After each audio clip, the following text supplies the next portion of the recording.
L'ensemble des Marocains doit être impliqué dans ce nouveau chantier et la communauté marocaine à l'étranger doit impérativement faire partie de la nouvelle architecture politique de la nation, mais surtout être une force de proposition en se positionnant comme de nouveaux prescripteurs. Ce forum est pour moi l'occasion d'encourager, en tant qu'élu de la République française, les femmes marocaines d'ici et d'ailleurs à participer activement et positivement aux évolutions démographiques que connaît le Maroc.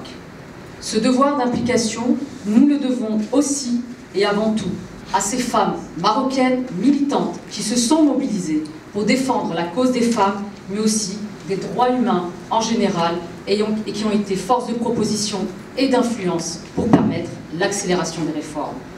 Nous n'avons pas au Maroc à rougir de nos avancées démocratiques. En France, le droit de vote des femmes date de 1945. Quant au Maroc, il a été institué en 1962,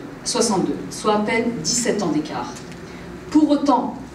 nous devons accompagner ces avancées et partager nos expériences politico-citoyennes pour relever ce double défi qui consiste à la fois d'impliquer davantage les Marocaines à la chose publique et par la même occasion de permettre aux Marocains et Marocaines résidant à l'étranger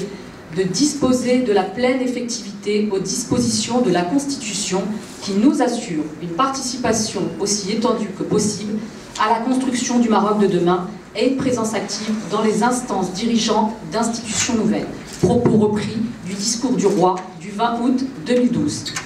En tant qu'élu, et à travers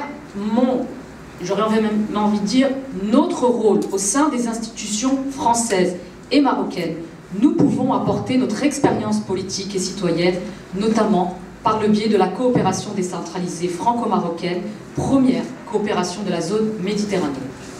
Le président de la République française lui-même, François Hollande, a d'ailleurs insisté lors de sa visite du 3 et 4 avril dernier sur la nécessité d'associer les peuples, mais surtout les collectivités locales, tout en soulignant l'exemplarité de la coopération décentralisée franco-marocaine et a rappelé le rôle de la jeunesse, mais aussi des femmes, dans le développement d'une union régionale méditerranéenne.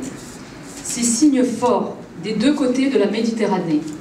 doivent nous amener à être force d'action pour développer les échanges et mutualiser nos expériences entre collectivités territoriales sur les questions notamment de la jeunesse, dont encore peu sont engagés dans les associations et dans les partis politiques. Sans chercher à faire de discrimination sexiste entre hommes et femmes, il n'en demeure pas moins qu'il est nécessaire de renforcer l'implication de la femme marocaine dans la vie politique.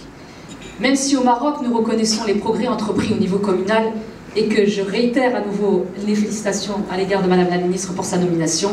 pour autant, des efforts restent à accomplir dans les plus hautes sphères du paysage politique marocain. S'il est vrai que la compétence en politique n'est pas liée au genre féminin ou masculin, il en reste que la participation politique des femmes dans une société donnée, c'est un indicateur de taille, du degré de maturité, de développement et de modernité de cette société.